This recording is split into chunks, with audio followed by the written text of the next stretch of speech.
যার মুখে রুচি নাই ওরা এই রেসিপিটা কইরা খাওয়ান, দেখবেন সকাল বিকাল দুপুর শুধু আপনার নামই মুখে নিব। এই রান্নাটা দেখতে যেরকম সুন্দর, খাইতেও কিন্তু অসম্ভব মজা। তো চলেন রেসিপিতে ফিরা যাই। তো প্রথমে আমি কড়াইয়ের মধ্যে দিয়ে দিলাম তেল, তারপরে পেঁয়াজ মরিচ আর শুকনো মরিচটা দিমু। আর শুকনো মরিচটা কিন্তু আমি কুচি কুচি করে কাটা লইছি। ওটা আমি দিয়ে দিমু পরিমাণ মতো লবণ। আর লবণটা কিন্তু আমি সবসময় আগেই দিই, মানে ওই যে কথা আছে না, মাই লাইফ মাই রুলস, তো আমি ওইভাবে চলি।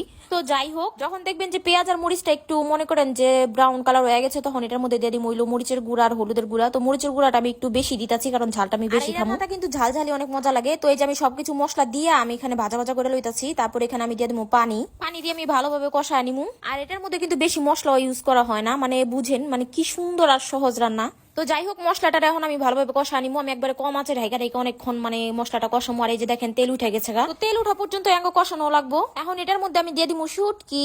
আর এটা কিন্তু আমি মানে একবারে চকচকা করে ধুয়ে লইছি, মানে পরিষ্কার পরিচ্ছন্ন ভাবে ধুয়ে নিচ্ছি। আর অনেকে আমার জিজ্ঞাসা করেন যে এই শুটকিটার নাম কি। এই শুটকিটার নাম হলো বাঁশপাতা শুটকি অথবা ফেও মাছের শুটকি। মানে আপনারা দোকানে যায় বাঁশপাতা শুটকি কোন অথবা ফেও মাছের শুটকি কোন, এই দোকানদাররা শুটকিটা বের করে দিব। তো যাই হোক, আমি এখন এই শুটকিটা আর হইলো মশলাটা একবারে কষা নিবো, মানে মশলার সাথে জানি শুটকিটা একবারে মিশা যায়। আর শুটকিটা দেওয়ার পর পরে এমন সুন্দর একটা গ্রান আসে, মনটা কয় তরকারির বাগারটা নিয়ে লগে লগে মনে করেন ভাত দিয়া মাখা খা। তো যাই হোক গাইস, এখন আমি এখানে দিয়ে দিব আলু। মানে আলুটা দিতে আসি জানি তরকারিটা মাখা মাখা হয়, মানে এই শুটকির বাগারটা মাখা মাখা হয়। তো এর জন্য আমি দিয়ে দিলাম আলু। আর আলুর পরিমাণটা কিন্তু একেবারে কম দিবেন। আলুটা প্রথমে দেওয়ার কারণ হলো আলুটা সেদ্ধ হইতে টাইম লাগে, তো এর জন্য আমি আলুটা আগে দিয়ে দিচ্ছি। আর মশলাটার সাথে শুটকিটা ভালোভাবে মেশানোর পরে এই যে দেখেন কাটাটা কিন্তু আলাদা হয়ে যাবে। তো কাটাটা আপনার ফালা দিবেন, নাহলে কিন্তু পরে গলায় বাঁচবো। আলুটা হালকা একটু সেদ্ধ হওয়ার পরে আমি এখানে দিয়ে দিব রসুন। আর রসুনটা শেষে দেওয়ার কারণ হলো রসুনের টুকরাটা যেন আলাম আলাম থাকে, মানে রসুনের টুকরাটা যেন না ভাঙে, তাইলে কিন্তু দেখতে সুন্দর লাগে না। রসুনের টুকরাটা বড় থাকলে ভালো লাগে। তারপরে একেবারে শেষে এখানে দিয়ে দিব পুঁই শাক। আপনারা চাইলে আপনার পছন্দের যে কোনো শাক আপনারা এখানে দিতে পারেন। আমার কাছে পুঁই শাকটাই বেশি মজা লাগে, তো আমি পুঁই শাকটা দিয়ে লইছি। আর পুঁই শাকটা দেওয়ার পরে কিন্তু পানি ছাড়বো তরকারির মধ্যে, তো এর জন্য আমগো আলাদা করে পানি দেওয়ার কোনো দরকার নাই। পুঁই শাকটা দেওয়ার পরে আমি ঢাইকা ঢাইকা রান্না করে নিমু।